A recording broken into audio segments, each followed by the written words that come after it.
we're back in Dubai Stars. Today my star is Mr. Darius, aka the Gladiator.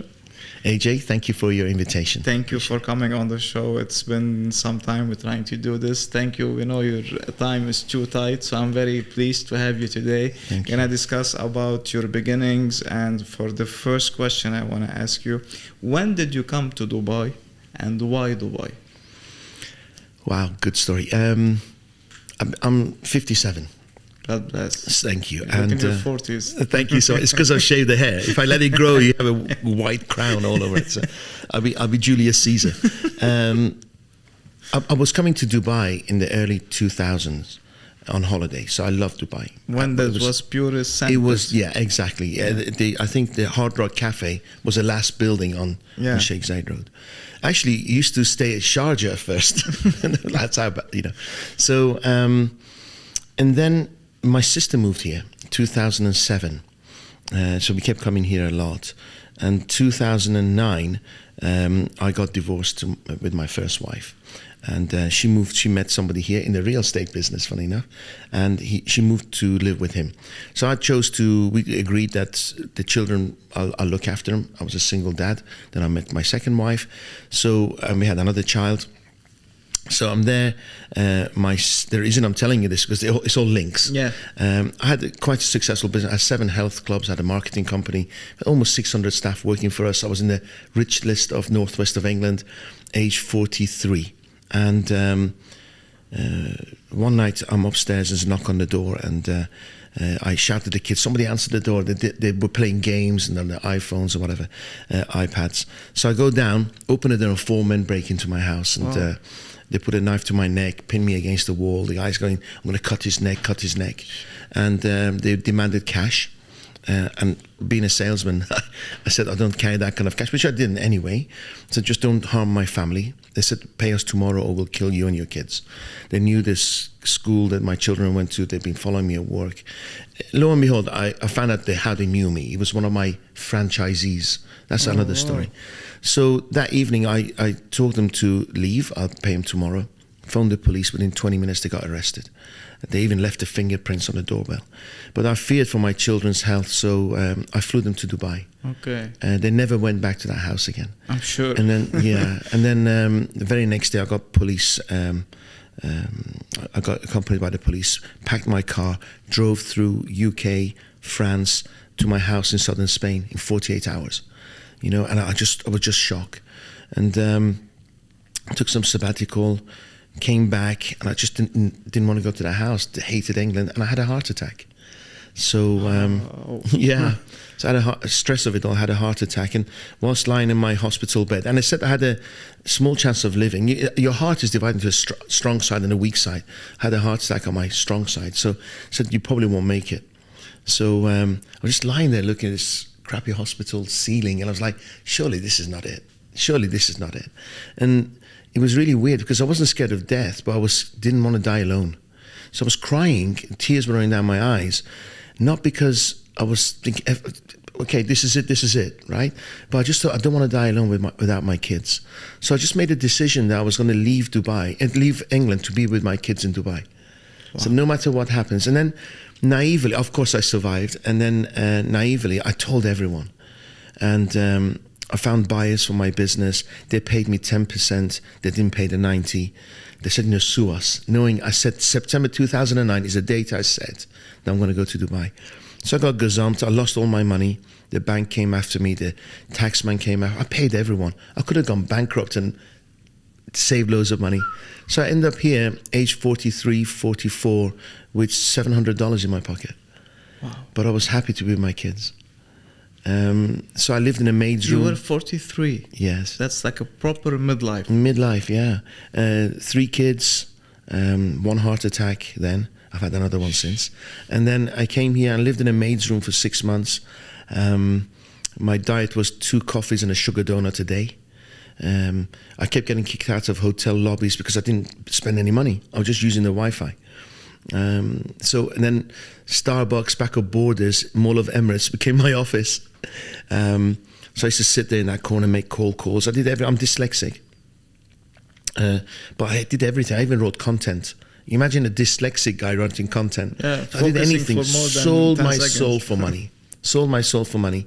And I just knew if I kept doing the right things every single day, eventually it'll pay off. That was 2009. 2000, and it was the worst time in the history. Yeah, it was the crash. Now, no? for me, everybody said you're crazy, right? Yeah. Because it was after Ramadan, the first, and the whole market dipped. But here's the thing: people don't look for solutions if they don't have a headache.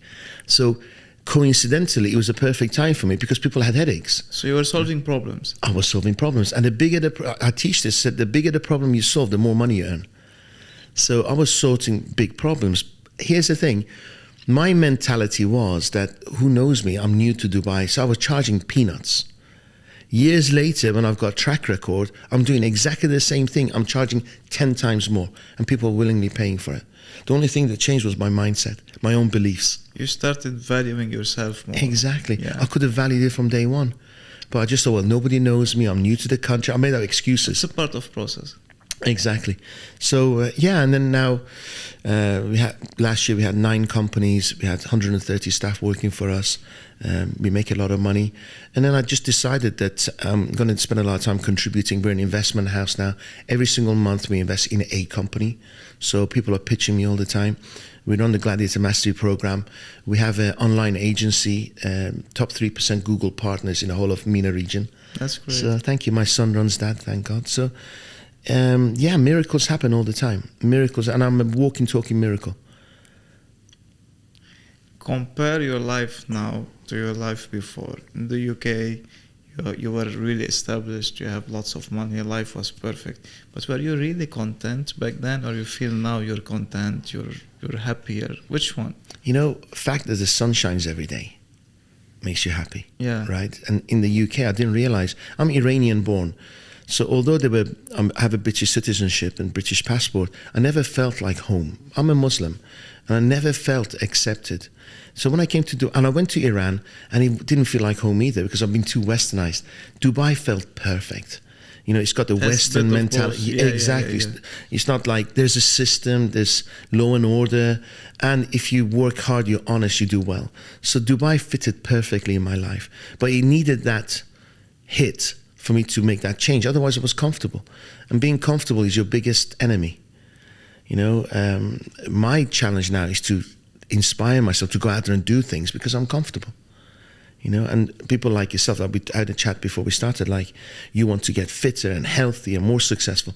That drive is a different type. It's easy to go and knock on doors when you can't afford to pay the rent. Yeah, right? 100%. It's a lot harder to get yourself out of bed when you're comfortable. I'll tell you what was the turning point for me. So basically, when I came, like, literally had nothing. I was even on minus. So I was running 17, 18, 20 hours sometimes a day just to make the money. And I got so focused on making money, I totally neglected and forgot my health. So I was getting wealthier, but I was losing my unhealthy. health. I was fat. I was just like, I couldn't breathe. I used to smoke sometimes up to 3 packs a day. After all of that crazy long day, I needed a drink or two to fall asleep. So then I was like, okay, this cycle is broken. It's a bit stupid. I'm making this money. I'm losing my health. Eventually, I need to spend all of that money on my health, trying to regain it, and I will never regain it. If you're lucky, so what's the point? If you're lucky to have the chance to spend money, because you could just die. Yeah, exactly. You'll be the richest man in the I'm graveyard, like, right? What's the point of running to get the money, losing the health, try to regain it, which will never happen? So you know what? Step down, chill, focus on your health, and this is the actual wealth. It's your health. So that's why I changed my mindset. I'm like, okay, instead of me working 16 hours, let me do 8 or 10 by being more productive. Let me start doing meditation, whether I want to do a yoga or just to stay still for 5 minutes, or even go do something that gives me a full adrenaline, which is whatever. And this is what changed my mentality. And then I started looking at the food that I'm eating. I'm like, no, this is crap. I need food that will make me sustain. And my turning point was when I quit smoking. It's been 2 years now. Wow. After 21 years of heavy smoking, I just quit cold turkey, and I'm like, if I can control this, I can control all of my life. And from then, I've been extremely proud and happy, as we say. Good. I hang up Congratulations. next to smokers now. I don't care. Yeah. It was just first months, this constant battle between cigarettes calling you, telling you, Yes, come, yes, we miss you, just yes. to keep pushing it away. To change your habits, Yeah. isn't it? No, congratulations. I remember when I was a child, I used to ask my grandma, said, what's the most important thing? And I was hoping she could say money. She said health. I think health is something you take for granted when you're young. Correct. As you're getting older, you start appreciating it more. Correct. Because I used to think I was Superman. I used to play professional squash, and I used to play football, and I used to jump crazy stuff, 2 floors of stairs just to show I could roll. Now I can't walk.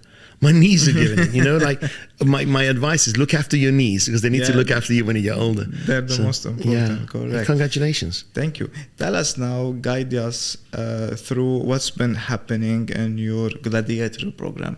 I'm asking you about it in specific because I find that there's a lot of people in the city that they've been here for a while, or they are new joiners. They come in, they look at the glamorous lifestyle of Dubai, the flashy cars, watches, whatever, and then they were like, we want to do the same.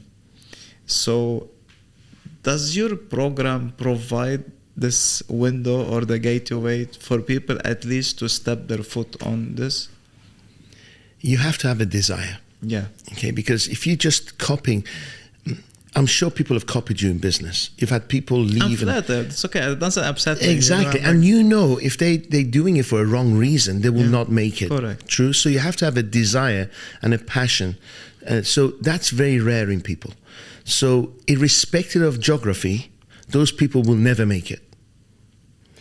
It just happens that those 3-4% who will make it, who prepare to work hard, happen to be in the right time, in the right place, and the right environment, which is Dubai.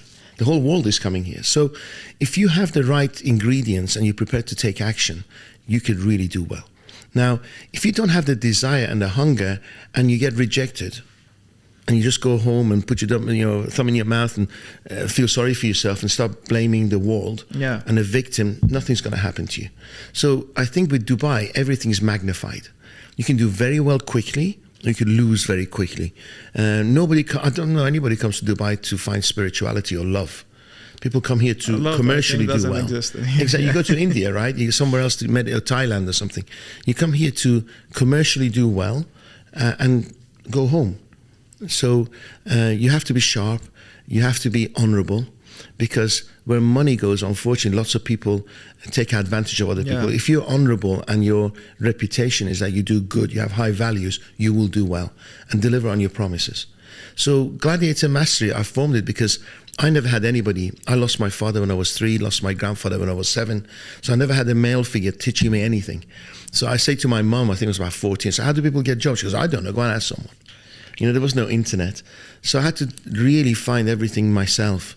If I wanted some information, I had to cycle. Knowledge, and I also had to, I always worked. So something you have to do, you have to work hard, period. To win the lottery is very rare. Unfortunately, we social media thinks that, yes, everybody drives Lamborghinis and got billionaire lifestyles. It's very few. And if you actually look deep into it, most of them are rented cars and they don't own those houses or the jets. Yeah. So, if you work hard, you'll do well. If you use your brain, you can do a lot better. So nobody guided me, and I felt like there's this sense of like, world expects, the world owes me. When I wanted to go on dates, I used to dress and find a bar or a club to go to and make an effort to approach someone. Now, you're a swipe to the left and a right. That's why relationships don't last, because there's somebody else waiting. People don't make effort these days. I put in job adverts, nobody calls me. They just copy-paste CVs. And from gardeners, accountants for sales, anyone sends just copy-paste. It's just too easy to mass. So I feel if you don't make an effort, you don't appreciate it. So a lot of people here don't have enough desire. They want it all, they're not prepared to give it much. And also, they can't take rejection. I call it the arena of life. Yes, so if you imagine 2,000 years ago, if you were a gladiator and you were going to go to an arena, you'd do a bit of practicing, wouldn't you? Definitely. Yeah? It's you're life and death, Exactly. like that's it. There was no other option. Yeah, 2023, we treat life, it's not like it's life and death. Just like a game. You open a bank account, they say, hey, good luck, 80% go bust in the first year. So they told you you're going to lose. Can you imagine you're a gladiator and you say, hey, you're going to go into an arena, 80 of you are going to die. Yeah, it's not a good mental. So I thought what I'll do is I'll create this gladiator mentality, get the defense strategies, offense, everything prepared using my experience. And also I'm not particularly intelligent. So what I've done is I've simplified everything. So for instance, I will teach someone how to sit in a room and their sales will increase by 30%. Where to sit in the room, the psychology of everything simplified, so they get to from A to B in a shortest possible way. This is interesting. I'll tell you a story, but tell me more about what's the difference between the seating. Like if someone sits on the first row, mid, or on the back. I know the back one, he has a bit of insecurities. He don't want anyone. But the mid at the front one, what's their story? Well, that's seminars. Okay. First of all, there's lots of things to cover. The ones, if you're doing a seminar, the ones who take the most amount of notes and they're willing to learn are the most successful people. The ones who argue most and challenge you are the poorest. Why? Because the poorest people have a story they tell themselves for their losses and they defend it and they fight for it. The rich people, they've got it, done it, and they're learning. So the mentality of a successful person is constantly learning and growing. Student mentality. Pardon? The student mentality. Exactly. Which I still have it until today. Correct. So you tend to sit in the front because you want to catch as much as you can, right? So that's one. If you imagine 10,000 years ago when we were in caves, and you went hunting, and your wife and kids were in the cave, cooking a fire and stuff, and you bring the animals in, the killed animals, you're sitting in the fire. Do you sit with your back to the cave? You wouldn't, would you? Not. Because animals are going to come and try to... You never know where I was coming. Correct. It's the same. In a meeting, if you want to dominate, you sit facing the door. Okay? In the US, if you're a New York cop, you never sit with your back to the door. You always sit with your back to the wall because you're in power. You know what's coming from behind you. So in a sales meeting, if you imagine you're not aware of where you're sitting and you're having a chat with the person and then he's distracted. We talked about somebody who gets distracted all the time, right? And in that person's office, I don't let him be facing the door. I move my table, my chair, so we're both facing the door. So I'm in control of who comes and goes. And I say, just deal with that and I'll just wait for you to finish, right? Yeah. So I can dominate the meeting because of where I'm sitting. But if you're there, you're trying to get the guy's attention or lady's attention, you try to sell the product and they're distracted all the time. And that's disrespectful. So I teach people where to sit in their room. I teach people how to bring the conversation back on track so they don't go west. So I hope that answers your question. Absolutely. Yeah. Tell me more about this main question is like when someone joins any industry, so you tell them what do you want to take out of it. People are like, oh, I don't know, I'm just here to make money. Okay, great. How much? I don't know. I'm like, okay, how do you teach people or actually to inspire people how to set up their goals? Amazing. You only hire inspired people already. If you're taking your time to inspire and motivate the people, they're the wrong people. No, I didn't say this. I'm saying like people hate their life. Yes. They acknowledge that they are in the wrong place and they want to change it, which is an amazing start. Yes. But they don't know how to set up goals. They don't know what they want to take from life. For example, when I get people coming to like, I want to join real estate, I'm like, amazing. Why? For money. I'm like, obviously. How much? Like, they don't know. $100,000. Like, really? You're gonna get beaten up every day, left and right, lied to. People will not turn up to their meetings. People will even block you. People will talk shit to you. $100,000. They're like, okay, 200,000. I'm like, buddy, put your goal 10 million. If you achieve 10% from it, happy days. Yes. So then they were like, oh yeah, I'm thinking too small. I need to think bigger. Yeah. Now I'm telling you, not in our industry, people coming to you in general for any sale, job or whatever. Yes. How do you tell them that you are worthy of something big? You need to divide your time. Okay, you're gonna do this for 5 years, so your day will be this much income, or your hour should be worth $2,000 to $3,000. How do you do that? There's two questions I asked them. One is, what are you going to do with that money? Yeah. Okay. If they don't have a purpose with it, then I won't hire them. Okay. Because money doesn't make you happy, right? Second thing is, what are you going to give in return? Right. So everybody wants money. So what I've put in place a 7-step recruitment process whereby I catch people to see if they have genuine desire within. Are they motivated within? And what you find, something like a single mom, totally motivated because they have somebody else to feed, somebody who sends money home. They have parents to, they're the ones you want to hire because they go home, they're inspired, they read books, they study. If somebody's just doing for the money, I wouldn't hire them in the first place, and because that desire doesn't last long. If you have to keep telling them to set higher goals, if they are already inspired and motivated, all my staff have vision boards.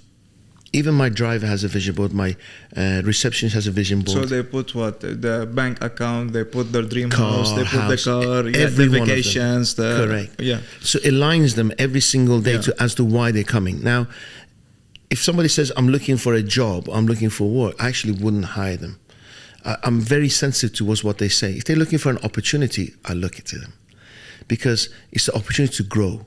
If somebody says, I want this, I want that one, I'm not interested. Okay, what are you going to put? It's all about offering value. Would you agree? Whoever offers more value earns most amount of money. I want to take you to one of my companies, Please. The Holiday Homes company. Please. They're all kids. Yes. 20 to 24 years old. No experience, zero. Mm-hmm. What I found mutual in all of them, they want to make someone of their lives. So I'm like, I don't want to read CV. Anyway, you don't have a CV, you barely finished school. Exactly. Come over. I'm going to give you this training. And now, happily, after 4 years, I'm running the third biggest holiday homes company in the country. Amazing. My number 1 and number 2 competitor has been there for 8 years and 12 years, which I'm coming for them in the next quarter. Regardless, if people see my team, they were like, really? You're doing all of this with kids? Mm-hmm. I'm like, yeah. They're even better than the advanced or experienced people. Yeah. Because those ones, it's super hard to unlearn them what they know. And the they blank think recordings. What you teach them is fresh. Correct. Yes. Like these guys, they still have the sponge mind. Whatever you give them, they love it, they take it, they understand it, and they implement it. What you'll probably find is that most of them, their upbringing is very similar. What you find is that positive people always see the glass full. Yeah. Negative people see it half empty. Yeah. So you probably have hired the right people, and together they're very, very strong as a team. You might call me crazy. I hire based on energy. Mm-hmm. I never read a CV. For me, any guy can do a CV. Well, CVs are lies. What grabbed my attention sometimes, if someone just send me a voice note or a video is even better. Seeing is believing. Random person sending me, hey Anthony, I love what you're doing. I don't have experience in life, but you know what? I have the same hunger. I want to join you. I'm not come over for a meeting. Definitely. Someone send me a CV, to be very honest, I'm sorry to say it, I just send it to archive or just immediately. I don't even open it. I don't bother. Yes. So when I sit with this person, like what kind of vibe I'm picking from them? If they're shaking, like too shaking, I'm like, But if someone is like telling me in my face, I don't know anything, but give me 60 days, I'm going to make I'll it. show you. I would love to have them on board. Yeah, exactly. Absolutely. It's just that want, isn't it? You're looking. Life is energy, right? We're all bundle of energy. Money is energy. The energy you send out there, you attract. So Correct. That's how you feel. So what's happened is, from my opinion, your aerial is very sensitive to energy. Is it possible that maybe you were brought up around a lot of women? I was brought up around a lot of women because I didn't have a father or a grandfather. Yeah. So I'm very sensitive to energy. Yeah. Women have this thing called sixth sense, right? And they're often right, despite how always, we argue with them, right? Yeah. So people who've been around ladies or women or mothers close, they tend to be very sensitive towards that sixth sense. So I'm very, very. If somebody walks into a business, I can pick up how they're feeling about the business when they walk. It's the energy. Yeah. Tell me about social media. How did social media interfere in our lives? Do you think it's a plus, it's a minus, in business and in society in general? What's going on in the world? All of these flags we're seeing nowadays. Well, social media has changed my life for the better. I have, I think, 500,000 Facebook, 500,000 Instagram. What happened is I've realized that 5-6 years ago, people used to come and say, well, what do you do? Right? And I had to justify. Yeah. And now they come and say, can I afford you?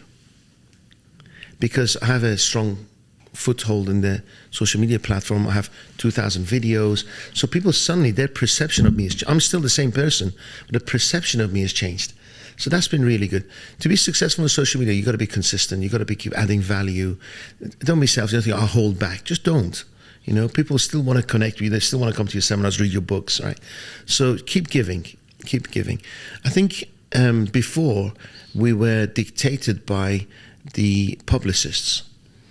The actors and the actresses and the kings and the queens used to mess around, and we never knew.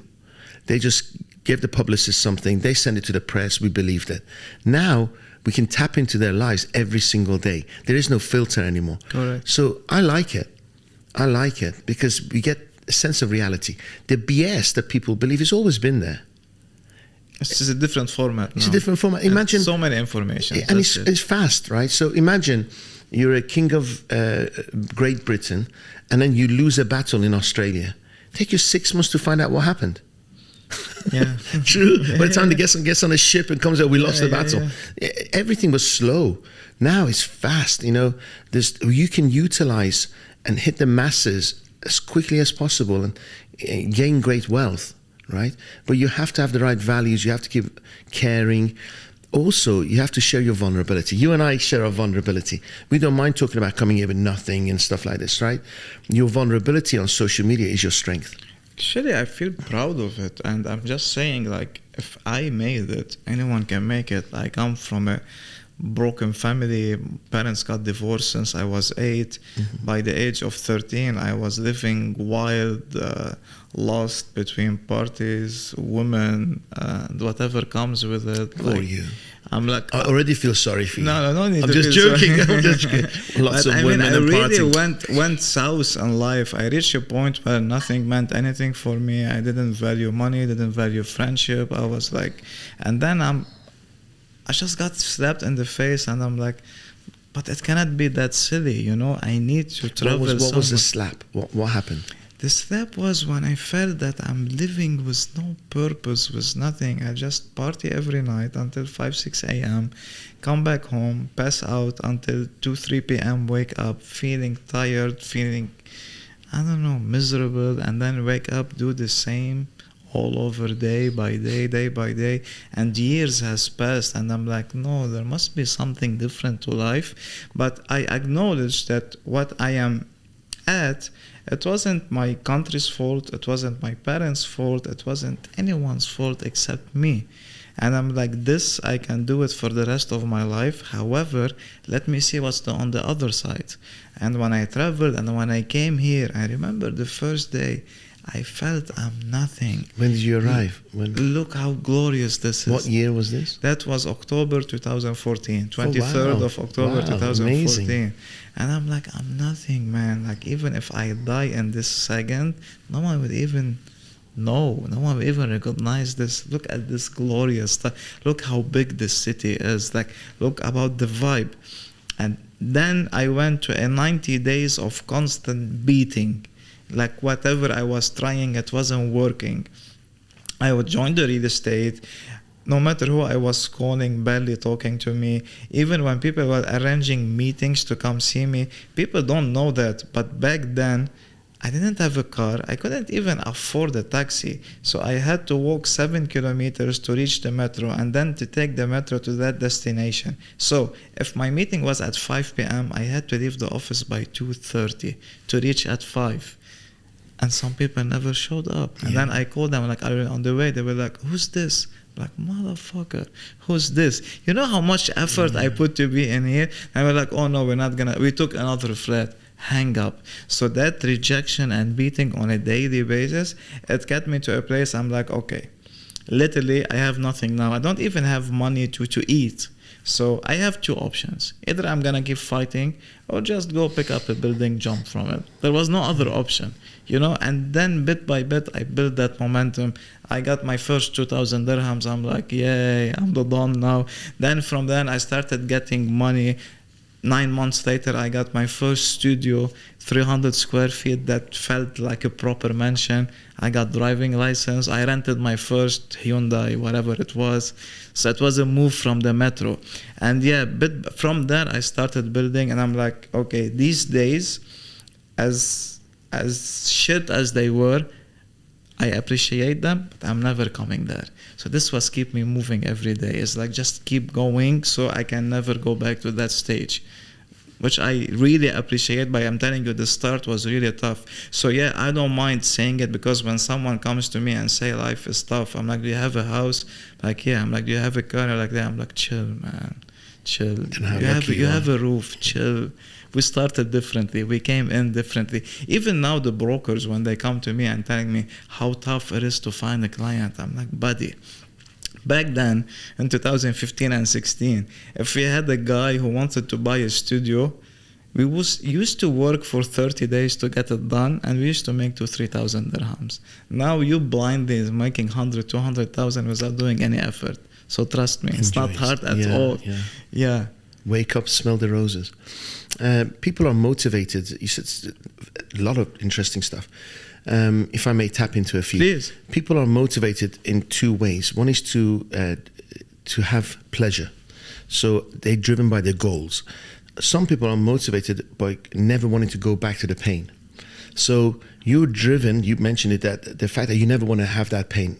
You choose rich more than poor any day, right? Yeah. I don't want to be poor 100%. again. So what you find is that if you can have goals and you want to run away from your pain, you become doubly successful. So you love great things in life and you remember the pain of the past. That's why you're doubly successful. What you'll find is people who haven't had pain, they're just going towards their goals, they're a little bit wishy-washy.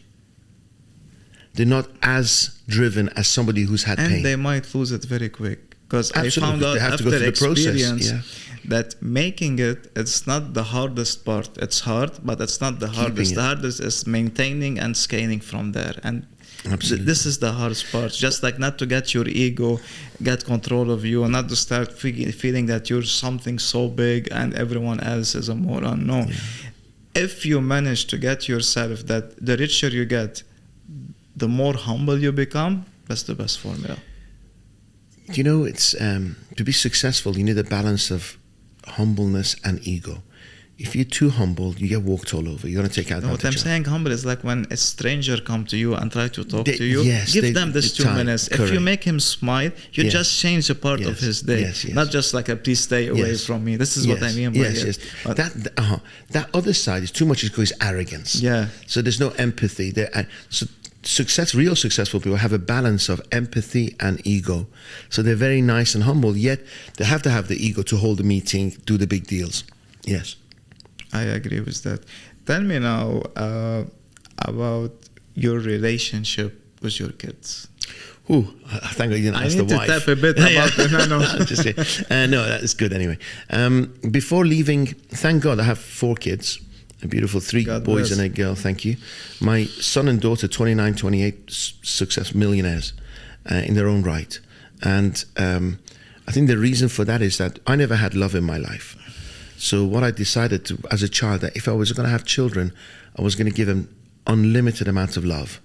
So my 29-year-old, when I see him, he's a big guy, bigger than me. I kiss him on his lips, on his head, on his face. I kiss his hands, and what you find is the reason most people, I think, ultimately is about love. Everything ultimately is about love and connection. So you do all that to be loved back, to achieve things, to be loved by a partner, your parents, acceptance, so on. So if you bring up children who their cups are full of love, they never get into shitty relationships. Most people get into shitty relationships because they're looking at somebody else to fill their cup. Correct. So thank goodness. I don't know about my other 2, 15 and 8, see how they go, because they've had a different life. They've had a life of luxury. They fly first or business class, they go to Maldives.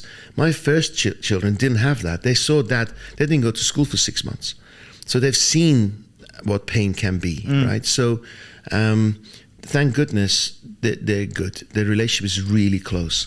Can't get rid of them. They come home and never leave. I'm like, go, because their cups are full. Yeah, they get unlimited amounts of love. Can you imagine, no matter what time you come home, you're going to get love. No matter when you wake up or go to bed, you're going to get love. Can you imagine that consistency? I never had that. Me too. I always thought, no, I wasn't good enough, I wasn't this, and I was aspiring to get a nugget of love, a little tiny drop of it. And how many shitty relationships I got into because they just gave me a little bit of acceptance. But do you regret something that you went through? If Darius's brain was another human being and he was put here, he should be locked up for abuse. Because most of us, the internal dialogue, the conversations we have are, like the words you used was blame, right? You idiot, you're effing this. And it's very abusive. I just think we've got to be nicer to ourselves, right? So because of my conditioning of my mother, who was very abusive, I don't have a very healthy dialogue with myself. So I'm never happy, never good enough, I've still got this childlike want to aspire to do better, if that makes sense. Makes sense, but I just want to break this question into two parts. So when I say do you have any regrets, I mean like from your upbringing until today, until your decisions, until your divorce, until how you love your kids, this made you the person who you are today. Whether you like it or not, you are a very successful person. Whether you tell yourself that I did a great job or I'm not good enough, people see you differently. So maybe you are your own worst enemy, but Absolutely. For people you are an inspiration. Yes. That's the first part. The second part, when I say regrets, I'm telling you about like, if you have this chance to go back in life 5 years, 10 years, 15 years, would you change something? Yes. What? I would never have lied. I would never have cheated. I would never have taken advantage. I would have been more careful about other people's feelings. Maybe without realizing or not having enough emotional intelligence or being selfish, I hurt too many people that I shouldn't have done. Unintentionally. Sure. Always unintentionally. Yeah. Oh, no, I was always a decent human being. But you can do things without thinking about other people's feelings, just being self-centered. Those are the only things I would have probably changed. So that was the selfish Darius, by acting without thinking of others? I'm still selfish. This is what I say. If I can inspire 1 million people and each one of them pay me $1 a month, I'll become a multimillionaire, right? So by being selfish, I'm giving, if that makes sense. You have to be selfish in a way. Just not being aware of the pain you may be causing through your actions is what I would have changed. Yes? Or maybe being a bit more understanding of other people's upbringing to make them behave the way. Maybe because I was very angry. I still am angry inside, but it's subdued a lot. 2 heart attacks. You're angry from what?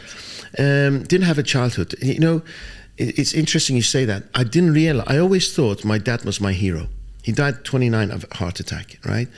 And then you realize later on that I went on courses and I realized how much anger I had for him for leaving me as a child.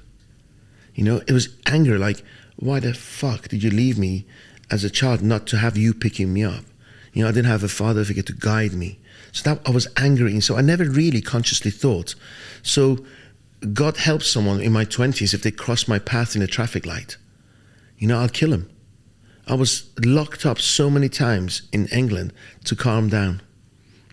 I'm sitting with a suit in a jail for about 5 hours. Police just wanted me to calm down. And I couldn't understand why. And so what I started doing is I started using that anger towards and diverting towards sales, towards business, and not just physical, we have the same story.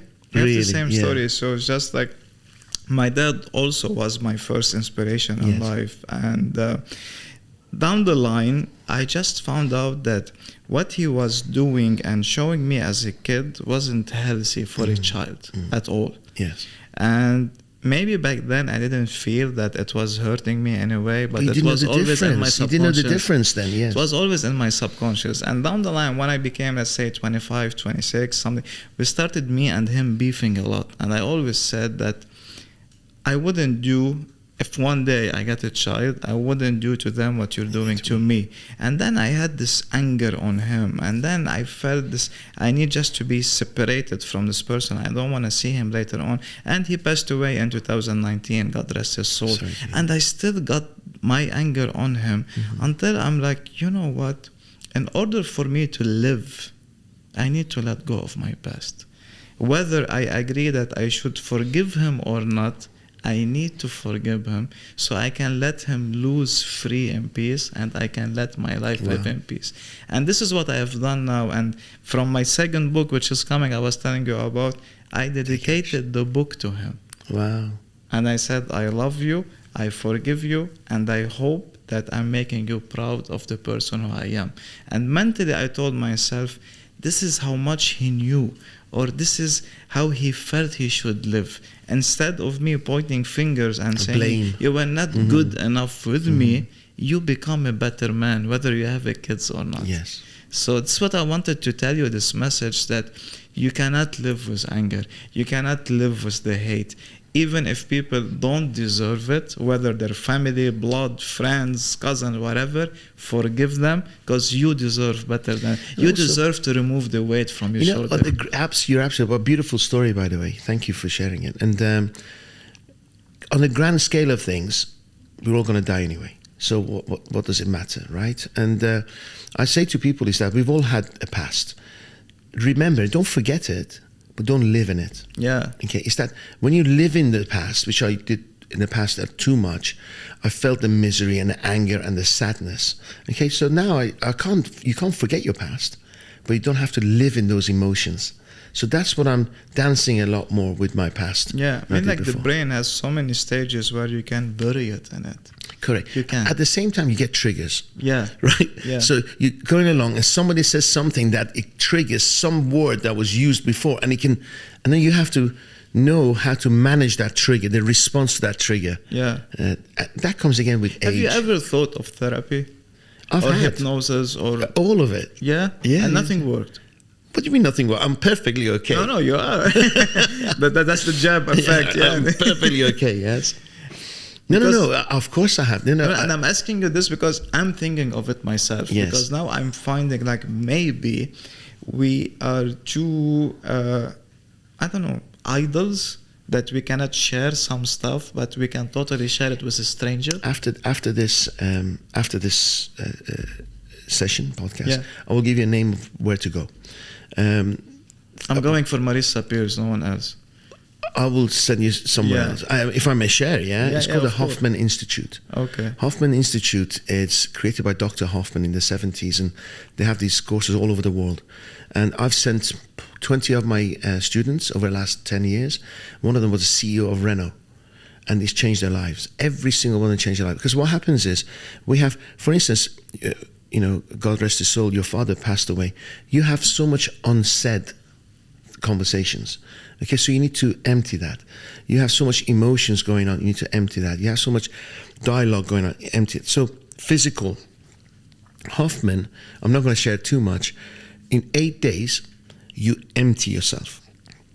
So the best way I can describe it is that you come out, no phones, no connection with the outside world, and then you come out and the sky is bluer, the trees greener, and you can see the butterfly in the trees.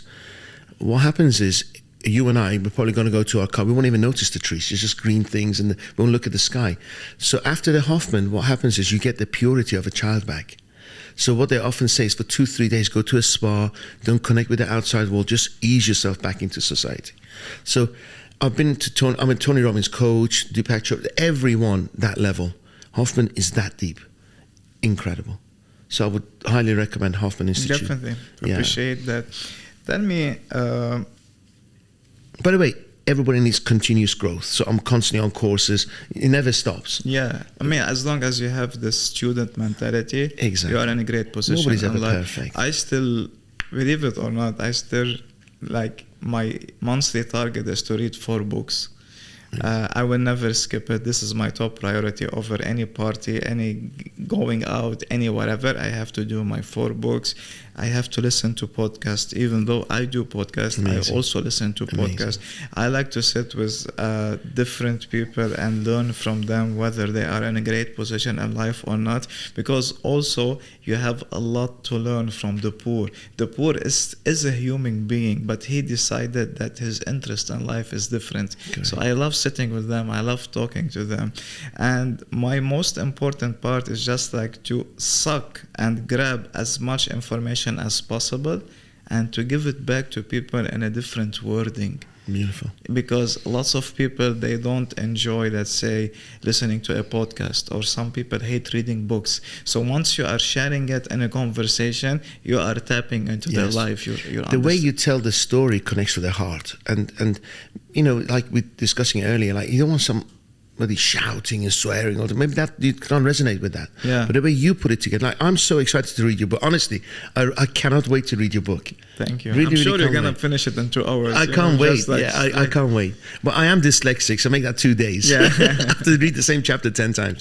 But yeah, you got to constantly be learning. You're never perfect. You're never by any means. And the more you learn, the more you want to learn. The more you realize you don't know anything. You know, and we living in a world of fast change. So exciting. With Every AI week there's coming, something yeah, AI, new medicine, AI technology, print 3D printing, incredible stuff's happening. What's There's your never been a intake better on time. AI? Are you I think excited for it? You're worried from it? I don't know. I keep Well, you know, hearing the ultimate thing is when a machine decides that we are no use to the planet, they could kill us, right? Yeah. Because right now, a machine can decide to down all the planes on the planet, right? So that's the worrying part. You don't know how many companies are out there doing research on AI that we're not aware of. There's got to be some kind of control or policing. I believe right now, this is true, is that there is a machine, maybe I shouldn't mention the name of the company, that is an AI machine that when they switch it off, it switches itself back on again.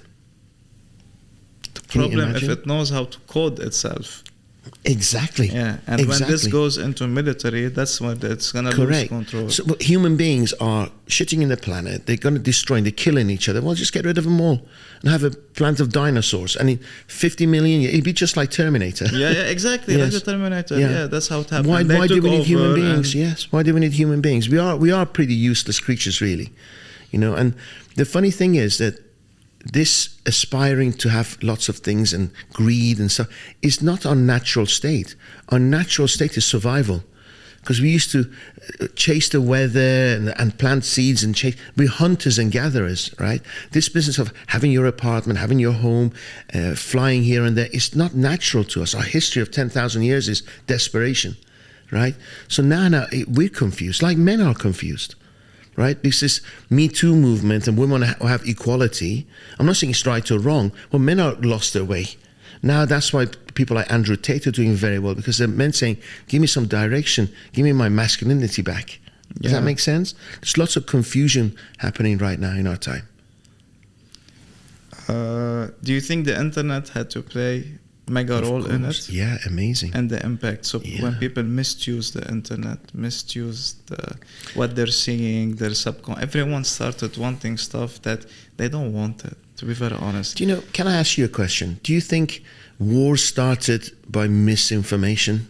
No, of Always. course not. The war started from the start of the humans. Correct. Who will conquer, who's going to take the plot. Exactly. Or who's gonna They have lied to their soldiers, they Yeah. cheated, they raped and pillaged. And, you know, so shit has been going on since the beginning of time. Yeah. Now it's just more accessible. But more- what I believe that because they didn't have the option back then to see what's on the other side, life was more sustainable. Like for example, now look at any marriage. It's so vulnerable. One beef can get to a divorce. Like it wasn't like that before. But at the They same used to time, work people on were each in other. miserable marriages, right? So what you As find... the arranged marriages. No, even like, I'm a man, you do this. And it was very much male chauvinistic world before. Yeah. And it was okay for the man to have... Henry VIII chopped his wife's heads off because he wanted to marry other women. Yeah. It's not acceptable. Does That's that make sickness. sense? It chopped there and found reasons for him to be the head chopped off. It was no divorce. I'd rather have divorce than chopping heads off, right? So I think I believe in the human being. I believe in the human race. When I was a kid, they were talking about there will be no oil left. There's not enough soil on the planet to serve us with food. Correct. We've created fertilizers that can regenerate earth 10 times faster. We've found different ways of getting oil. Human beings are incredible creatures. Like Elon Musk, we will be on Mars. We need people like him, visionaries. Yes, we will be on Mars. Unfortunately, capitalism can be overly abused, right? So we just got to be balanced. I think with internet, we just see it more. Before it was happening all the time. Yeah. You know, the rich they were having the most filthy, disgusting lives. Look at the church, right? Richest bank in the world. I'm not saying anything about religion. No, you It just should. happens, you know, it's the Because- richest bank in the world. Do you know that the church helped the Nazis leave Germany to go to South America? The Catholic Church. Seriously, it's facts, right? Under the religious thing, you know that religion can be taken well, and it can be wars can start on religion. We have the power through more knowledge to make our decisions wiser. 100%. Even like recently, like I think last year I was in the Vatican, and even though it's a beautiful, glorious place, and then I start thinking, I was talking with some people, like, it's the biggest data collection on the planet. Yes. The Vatican. Every single soul being born. It's the biggest landowner on the planet. Yeah. Yes. They have all the prime spots. Now they're not making as much money because the people aren't coming to church and giving out donations anymore. Second is McDonald's.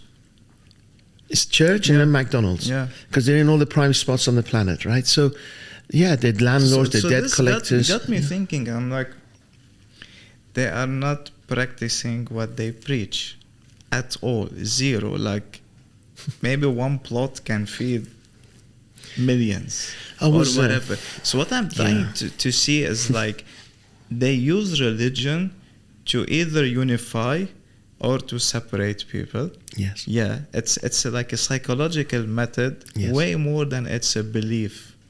And this is why, like, now, even though I have very strong faith, but it's not a human at all. There is no human on the planet I can say this represents God. Correct. Because if you represent God, show me the love and the empathy and that you're changing life. Correct. Rather than you being frosted and gold and diamond and have the best cars.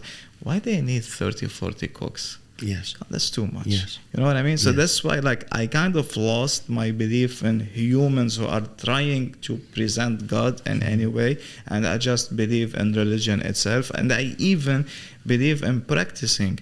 Like, for me, it doesn't matter if you pray 1 time, 3 times, 5 times, or 10 times a day. How you treat people, this is religion. Absolutely. By you being a decent person, by you giving back to society, by you doing stuff, this will tell me if you're a man of God or not. Absolutely. I think what makes us different to animals is that we have the power of choice, right? And God's within us. God's here, right? So we do the right things. You're the one who's got to look in the mirror and have a conversation with yourself, right?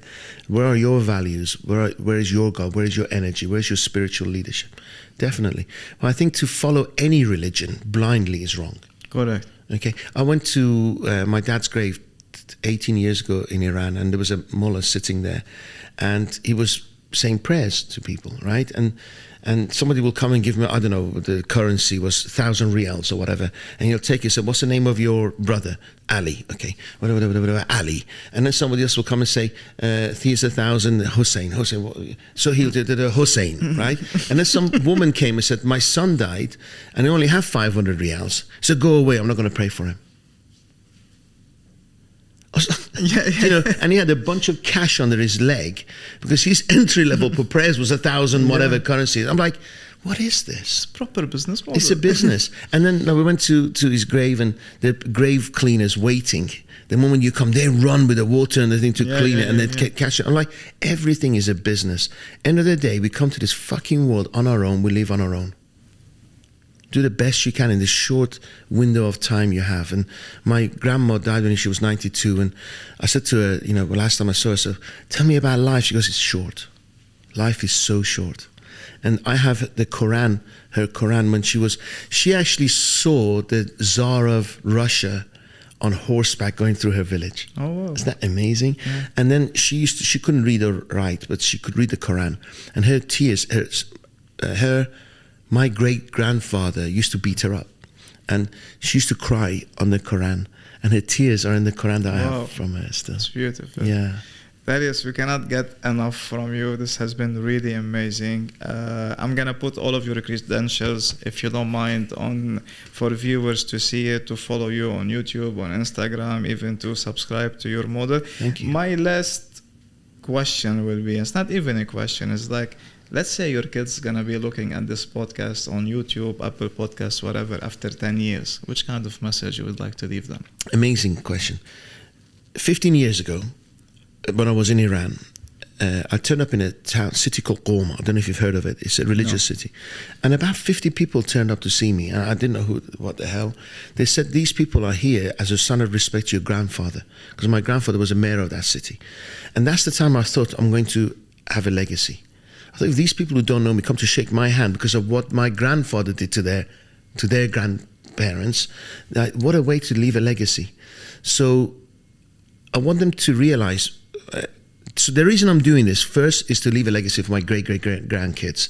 So because my name is Saudi. Saud in Arabic means going up, right? Yeah. So I couldn't really go down in life. Your name represents it. So I thought to myself, how can I leave a legacy for my children? So a great question is that we're all human. We all have ups, downs. Dance with life. Don't blame. Don't be a victim. Take full responsibility, and you never know when it's going to end. Yes, and just have the biggest fucking fun you can have, because life's too short. You heard that. That's for his kids, and that's for everyone else. It's great advice. Thanks a lot for watching this episode. See you on the next one.